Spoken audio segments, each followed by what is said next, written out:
여러분 안녕하세요. 저는 한국 농아동교육연구소 대표인 안정선이라고 합니다. 오늘 이 자리에 참석해 주신 모든 여러분, 그리고 이 행사를 마련해 주신 관계자분들, 모든 분들께 진심으로 감사의 말씀을 드립니다. 특별히 이지연 교수님과 김영미 대표님께 미리 제가 농인 연사다 보니까 수어 통역을 할 수 있도록 미리 배려를 잘 해주셔서 진심으로 감사드리고 싶고요. 먼저 한국 수어에서 지문자라고 하는 것인데요. 기역, 니은, 좌우, 모음을 가지고 글자를 만든 것인데 농아미를 지금부터 소개해드리겠습니다. 니은, 오, 이응, 농이라는 표현이고요. 다음은 이응, 아. 세 번째 오른쪽에 있는 글자는 미음, 이. 그래서 농아미, 왼쪽부터 읽으시면 돼요. 농아미 이렇게 쓰시면 되겠습니다. 여러분 혹시 농인을 만나보신 적이 있으신가요? 아니면 오늘 저를 통해 농인을 처음 보셨나요? 만난 적이 있으시다고요? 대단하시네요.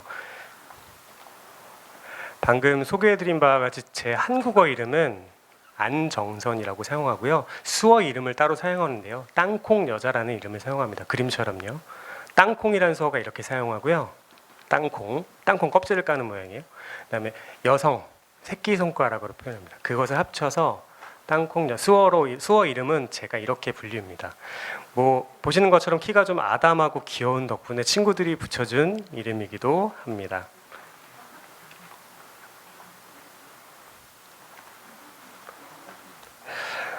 여러분들 이 얼굴 수어 이름을 어떻게 정하는지 궁금하실 텐데요. 보통은 얼굴에 있는 점이나 흉터 등의 어떤 상대방을 특정할 수 있는, 쉽게 떠올릴 수 있는 특징을 만들어서 만드는데요. 예를 들면 옆에 계신 국제수어통역사분의 얼굴 이름은 관자놀이에 점이 있어서 이렇게 표현하고요. 그리고 현재 음성통역을 하고 계시는 수어통역사님께서는 머리 스타일 모양을 따라서 이렇게 수어 이름을 만들었다고 합니다. 그리고 한국 농아동교육연구소 또한 수어 명칭이 있는데요. 주전자를 들고 물을 따르는 오른손 수어와 아이들을 상징하는 왼손 수어로 명칭을 만들었고요. 농아동에게 동등한 교육의 기회를 제공하여 바르게 성장시키자는 모토를 담은 수어의 명칭입니다. 한국 농아동연구소의 수어 명칭 이렇게 한다는 걸 좀 기억해 주시고요. 여러분들 혹시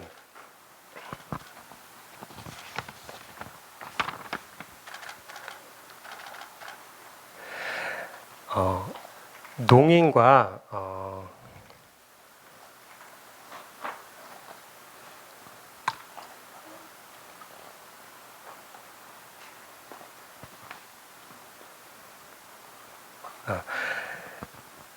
얼굴 수어는 보통 상대방 이름을 부를 때 목소리를 사용하잖아요. 농인은 상대를 부를 때 음성 대신에 수어로 시각화해 부릅니다. 이것이 농사의 좀 특징이라고도 할 수 있죠.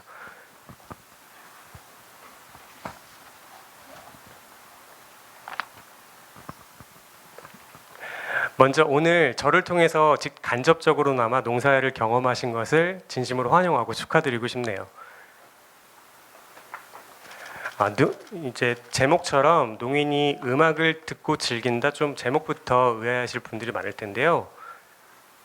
저 원래는 태어났을 때는 청인이었고요. 3살 때 40도까지 올라가는 고열로 인해서 어느 날 병원에 좀 응급실에 간 적이 있었는데, 그때 청천벽력 같은 소식이 좀 전해졌죠. 의사 선생님께서 부모님께 가망이 없으니 마음의 준비를 하시라 라는 얘기를 들으시고, 근데 부모님께서는 포기하지 않으시고 밤새 극진히 간호를 하셨대요. 다행히도 40도였던 열이 내려왔고 정상 체온으로 내려왔고, 한 가지 문제는 제가 어렸을 때 기억은 없지만 TV 볼륨을 갑자기 최대로 올리는 모습을 보고 부모님께서 깜짝 놀라셔서 오신 다음에 뭔가 이상이 있는 것이 아닌지 하고 병원에 다시 한번 데리고 갔는데 검사를 해본 결과 결국 청각 장애라는 진단을 받게 되었습니다. 청진경이 손상이 되었고 시간이 지날수록 점점 들리지 않게 됐는데, 수치로 말씀드리면 제가 왼쪽은 95dB이라고 하고 오른쪽은 105dB이거든요. 근데 사실 이 수치 이하의 소리는 전혀 들을 수가 없어서 안 들리는 거나 마찬가지라고 보시면 됩니다.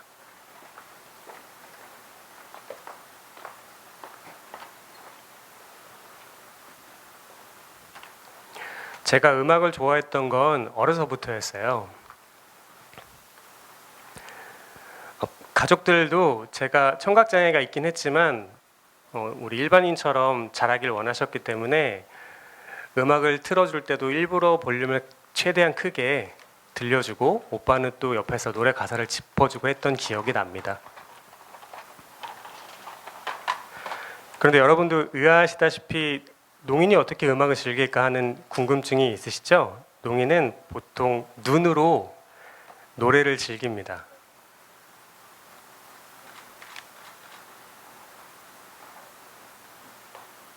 여러분, 멜론과 같은 그 음악 플랫폼에 들어가 보면 가사가 나오잖아요. 저는 그 노래 가사를 보고 그다음에 이어폰을 끼고 비트를 느끼면서 음악을 즐깁니다. 근데 여러분, 제가 끼는 이어폰이 여러분이 사용하시는 무선 이어폰하고는 달라요. 그 청각장애인 보조기기라서 이게 음성 증폭을 하는 기능이 있어요. 여러분들이 사용하시면 아마 고막이 나가실지도 모른다는 점을 말씀드립니다. 여하튼 농인도 음악의 비트 그리고 큰 소리를 통해서 음악을 즐길 수 있습니다. 제가 미국 팝 음악을 즐기던 오빠의 영향으로 저도 자연스럽게 팝 음악을 즐기게 되었었는데요. BTS 음악을 처음 접했던 것은 2017년도예요.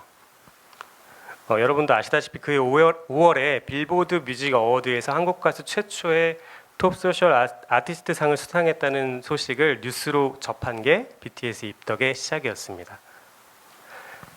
제가 처음 유튜브에서 찾아본 영상이 뭔지 아세요?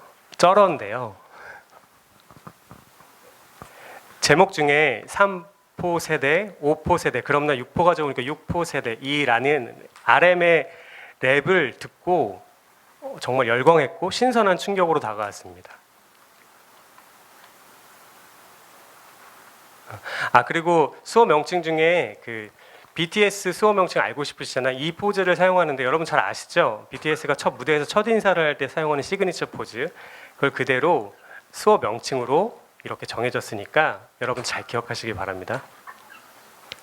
다만 이제 아쉽게도 이제 아미의 수어 명칭은 아직 정하지 않았어요. 왜냐하면 국내에 계신 농아미 분들의 의견이 너무 다양해서 정해지진 않았습니다.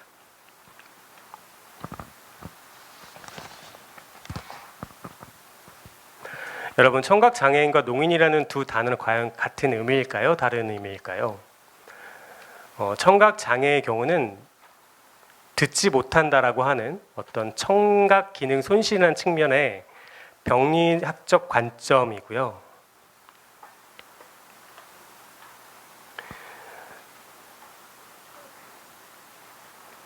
그리고 후자의 경우 어떤 문화적 관점에서 정체성을 가진 사람, 그리고 그들의 언어인 수어로 주체적인 삶을 영위하는 사람으로 바라본다는 것으로 청각 장애인과는 엄연한 차이가 있습니다. 예를 들면 농인은 시각 언어인 수어를 사용하는데요.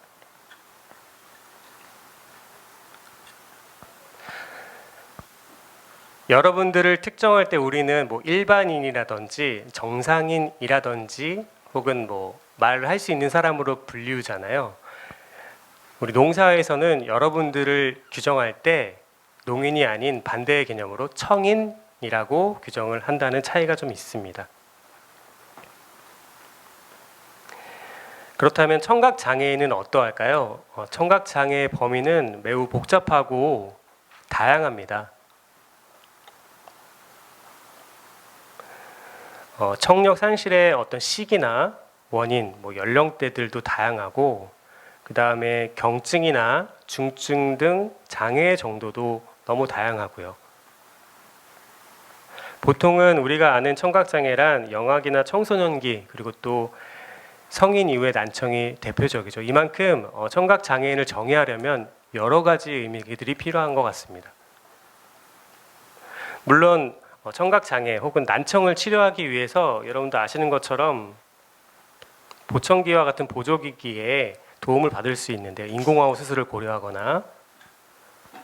근데 혹자는 보청기와 안경이 다름없는 것 아니냐 하는 말씀을 하시는 분도 계시는데요. 하지만 이것은 좀 잘못된 인식에서 비롯된 것입니다. 안경을 착용하면 사물이 잘 보이지만 보청기를 착용하면 말소리를 정확히 구분할 수는 없거든요.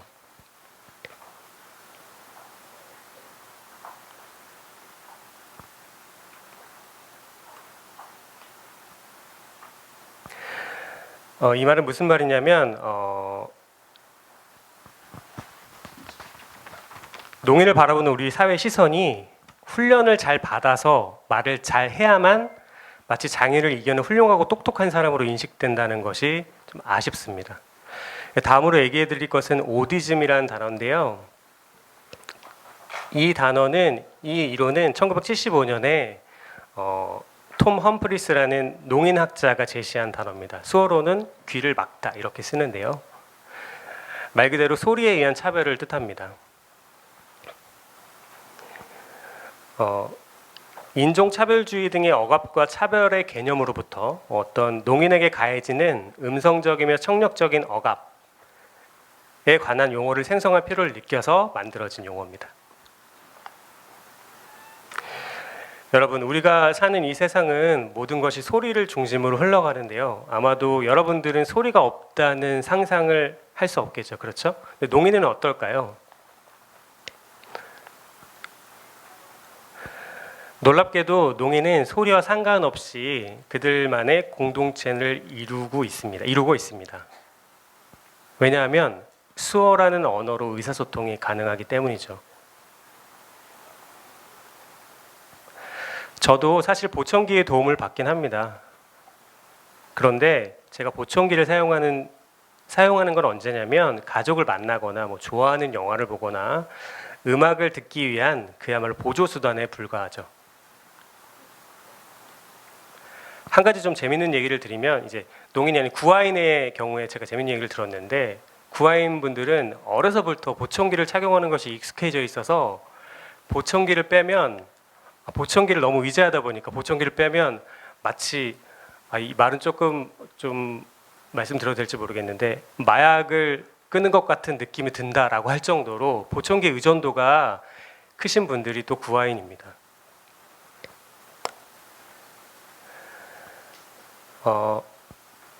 여하튼 듣고 싶을 때 혹은 듣고 싶지 않을 때 보청기를 온오프 할 수 있는 삶의 선택권이 저에게 있고요.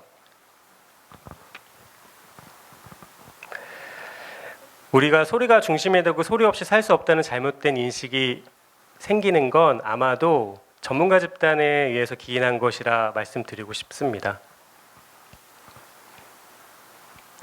실제로 어린 나이에 이루어지는 인공호흡 수술의 경우에는 수술과 재활에 드는 비용이 만만치 않고, 무엇보다 부모나 아이에게 체력적으로 정신적인 에모지가 상당하고요. 수술 이후에도 100% 회복이 되는 것이 아님에도 불구하고 여전히 이와 같은 제도에 의존하고 있는 현실이 오티즘의 단면을 보여주는 것 같습니다.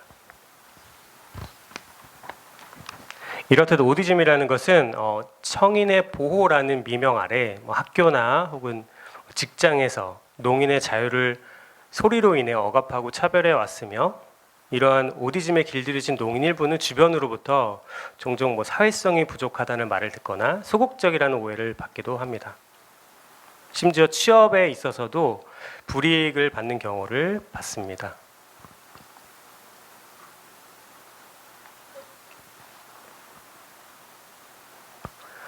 사실 소리에 우리가 연연하지 않더라도 농인은 그들의 언어의 수어가 있기 때문에 충분히 자유롭게 살아갈 수 있는 권리가 있습니다.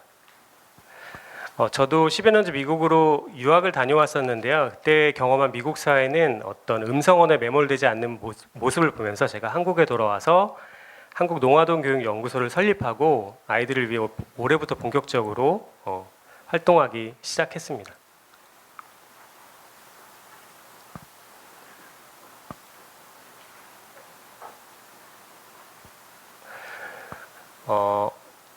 그리고 한 가지 또 말씀드리고 농아동 교육 연구소를 설립한 이유 중에 하나는 반드시 소리의 억압에서 해소됐다 하더라도 농인이 반드시 수어만을 고집하는 것보다도 농아동 때부터 농사회와 농문화에 대해 배워가면서 사회 일원으로 성장하길 바라는 마음에서 연구소를 설립하게 되었습니다.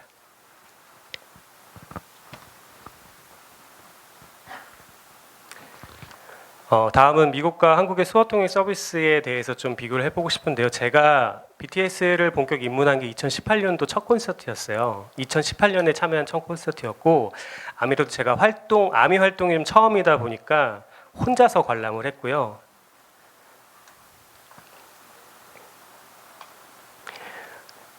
그때는 대형 스피커를 통해 음악이 전해지긴 했지만 떼창이나 환호할 때 눈치껏 따라하기만 했고 수어 통역이 굉장히 절실했던 기억으로 남습니다. 두 번째 관람은 BTS 페스타였는데요. 이번엔 문자 중계 서비스를 통해서 콘서트 예매처에 연락을 취했고요. 장애인 서비스 지원을 문의하기 위해서였는데 상담 직원분께서 대뜸 장애인 휠체어 서비스가 필요한지를 물어와서 저는 수어 통역 서비스가 필요하다고 했고 서로 당황했던 기억이 좀 납니다. 우여곡절 끝에 소속사와 연락이 닿았고 이런 저희 사정을 전달하고 사전에 이메일로 소통을 하게 되었는데요. 놀라웠던 건 소속사의 대응인데 선뜻 수어 통역사를 배치하겠다는 답변이 왔습니다. 콘서트 당일날 콘서트장의 입장에서 관람석으로 이동해서 보니까 노란색 표시가 있는 장애인 관람석이었어요. 문제는 지금 저와 국제수어통역사가 위치해 있는 자리처럼 저와 통역사가 옆으로 나란히 앉아야 하는 구조여서 상당히 당황했습니다. 농인은 무대와 수어통역을 동시에 봐야 되기 때문에 통역사가 저희 정면에 위치해야 한다고 관계자에게 문의했는데 관람 규칙상 다른 관객의 관람에 방해되는 행위로 비춰질 수 있다고 해서 불가하다는 답변을 받았고 어쩔 수 없이 BTS와 통역사를 번갈아 보다가 결국 너무 불편해서 무대만 지켜보다가 돌아왔던 기억이 납니다. 다음 콘서트 경험은 미국에 사는 농인 친구의 도움으로 BTS LA 콘서트에 다녀온 경험을 말씀드리고 싶은데요. 저와 미국인 농인 3명이 함께 콘서트장에 들어갔는데 농아미를 위한 좌석이 1층 무대 가장 맞은편에 20석 정도가 마련되어 있는 것을 보고 상당히 놀랐어요. 심지어 플로어에 수어통역사가 2명이 배치되어 있었습니다. 그리고 영어 통역사도 한 분 더 계셨어요. 여러분도 아시다시피 BTS 가사가 대부분 한국어다 보니까 영어 통역사께서 한국어 가사를 미리 영어로 번역한 종이를 수어통역사에게 전달해서 숙지하게 하면 미국 수어통역사가 그걸 보고 농인에게 전달하는 방식이었습니다. 그리고 더 감동적이었던 것은 그 콘서트 시간이 3시간 정도 되는데 통역사 혼자서 감당하는 것이 아니라 통역사의 집중력이나 체력을 고려해서 일정 시간마다 교체하도록 하는 모습이었어요. 너무나 인상적이었던 기억이 납니다. 당시의 LA 콘서트의 사진입니다. 제일 왼쪽은 문자 중계를 통해 예매처와 이야기하던 사진, 그 캡처 사진이고요.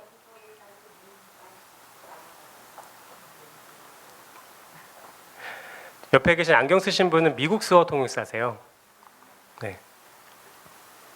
예전에 미국에서 함께 대학을 다니던 친구이기도 합니다. 그 가장 오른쪽 사진은 위에 오른쪽 사진은 라스베가스에서 찍은 사진인데요. 미국 농인 친구들과 함께 기념사진을 촬영했던 것이고요. 이 아래 사진은 한국 공연 때 저 마스크 쓰신 분이 한국 수호통역사 분이세요. 그리고 가장 오른쪽은 LA 콘서트 때 미국 수호통역사의 사진입니다. 네, 다음 넘겨주세요.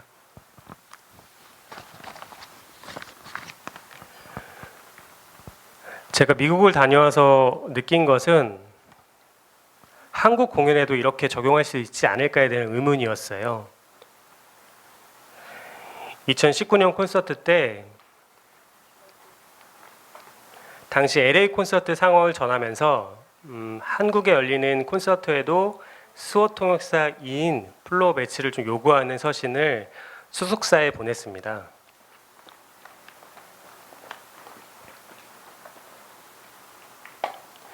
그런데 회신이 늦어지는 등의 어떤 소통이 쉽지만은 않더라고요. 콘서트 날짜는 다가오고. 그래서 전 세계 아미에게 트윗으로 도움을 요청했습니다. 저희 요구에 소속사가 응답할 수 있도록 가능한 많이 리트윗을 부탁했고, 실제로 빠른 시간 안에 수많은 아미가 화력을 보태주셨고, 소속사는 결국 농인 관객과 마주보는 곳에 2명의 수호통역사 배치를 해주겠다는 답변을 주셨습니다.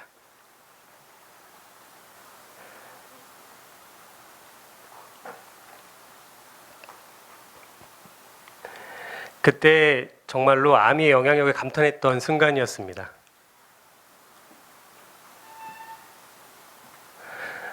물론 그 당시 상황 중에서 우리 리더 RM이 청각장애 아동의 음악 교육에 써달라며 삼성 농학교라는 특수학교에 큰 금액을 기부했던 소식이 좀 있었고, 그 상황상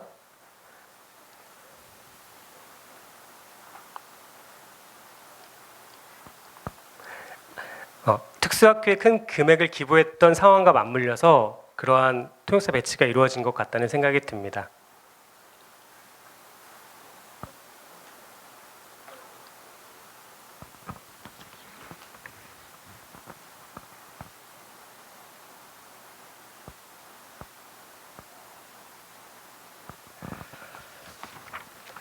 (2022년) 콘서트를 설명드릴 텐데요. 사실 서울 공연을 보기 위해서 저는 또다시 예매처에 통역 지원을 문의하고 소속사의 회신을 기다리는 좀 지난한 과정이 다시 반복됐고요. 올해는 10분의 농아미가 티켓팅을 도전했는데 저와 다른 친구 딱 2명만 티켓팅에 성공을 했습니다.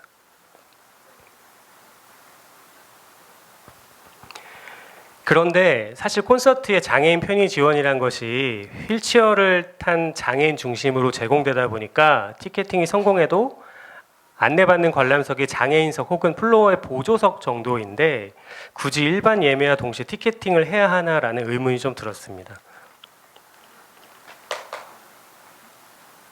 그리고 한국에서 유독 신기했던 것은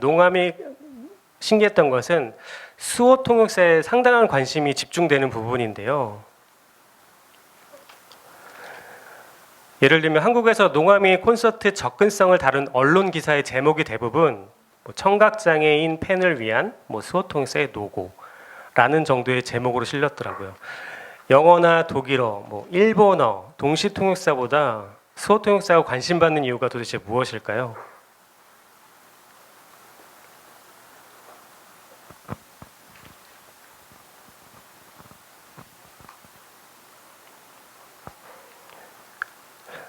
한국에서는 농인보다 수호통역사가 더 유명하다는 얘기가 있을 정도입니다. 혹시라도 수호통역을 장애인을 위한 자원봉사쯤으로 치부되고 있는 것은 아닌지 돌아봐야 할 것 같습니다.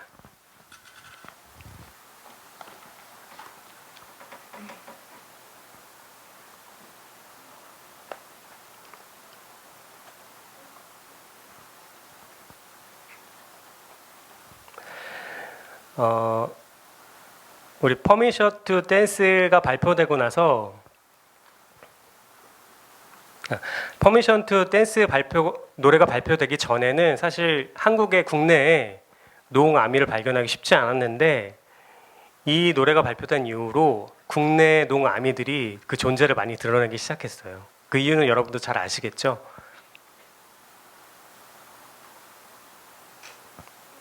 여러분도 아시다시피 퍼미션 투 댄스는 즐겁다, 댄스, 평화 등의 쉽고 간결한 국제 수어를 활용해서 간주의 퍼포먼스로 구성해서 누구나 쉽게 따라할 수 있도록 만들었잖아요.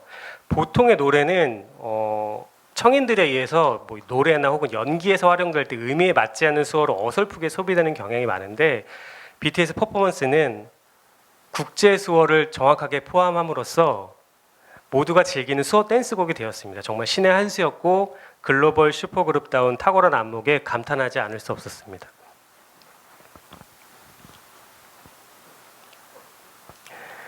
무엇보다도 수어 안무 덕분에 수어 사용자인 저 스스로가 상당히 자랑스럽게 느껴졌고 아미가 되길 잘했다는 자긍심마저 들었습니다.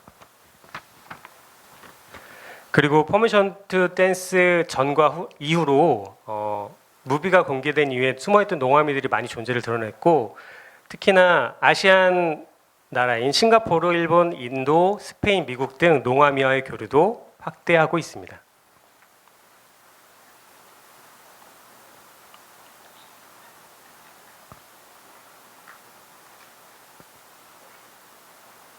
제가 예전에 퍼미션 투 댄스 이후에 농인 아미들을 만나면서 유튜버 중에 하계월이라는 유튜버를 통해서 이제 언론에 그 유튜버의 얼굴이 공개된 이후로 저를 찾아오는 농아미들을 많이 만날 수 있게 됐습니다.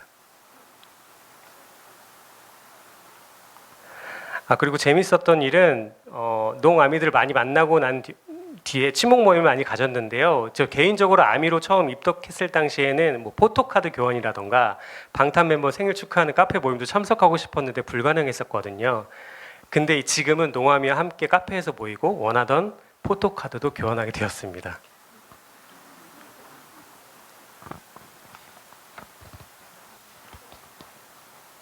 지금 보시는 것이 국내 농아미 여러분들의 모습입니다.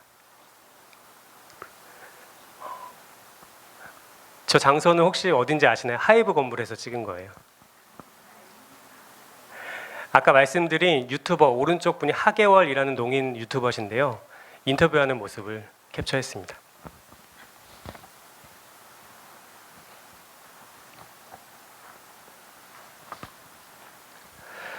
여러분도 BTS의 영향력은 정말 비단 경제나 사회 문화에 그치지 않는다는 걸 여러분도 잘 알고 계실 거라 생각합니다.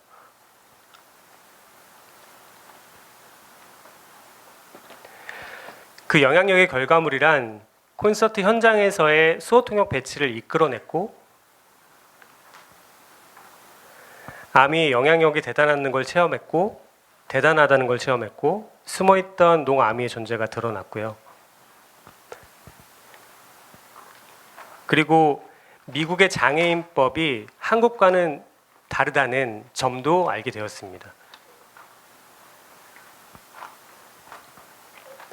사실 한국에서 농인의 문화 등 일상생활의 접근성이 10%도 안 된다는 점을 감안한다면 이러한 결과물들이 분명 BTS의 영향력에 기인한 것이 확실하고요.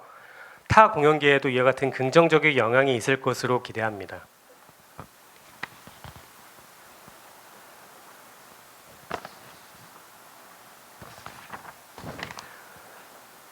현재 BTS의 선한 영향력으로 앞으로 청년이 되고 성인이 될 농아동의 미래에는 문화를 즐기고 향유할 수 있는 접근성이 10%가 아닌 90%가 되는 사회가 되길 희망해 봅니다. 마지막으로 친구가 전해준 말이 상당히 공감되는 부분이 하나 있어서 소개해드리고 싶은데요. 농인의 접근성을 개선해 달라고 아무리 요구해도 꿈쩍도 하지 않던 공연계가 BTS의 영향으로 그들 단숨에 움직이게 했고 이와 같은 상황이 정말 믿겨지지 않아 BTS가 더욱 고맙고 내가 아미라는 것이 자랑스러웠다. 탄이들의 선한 영향력이 모든 것의 시작이고 세상을 바꾸고 있다. 이 친구의 말이 상당히 공감이 되는 부분이네요. 네, 오늘 제 얘기를 들어주셔서 진심으로 감사합니다. 강연 마치겠습니다. Thank you. Let's show her a big hand of thanks.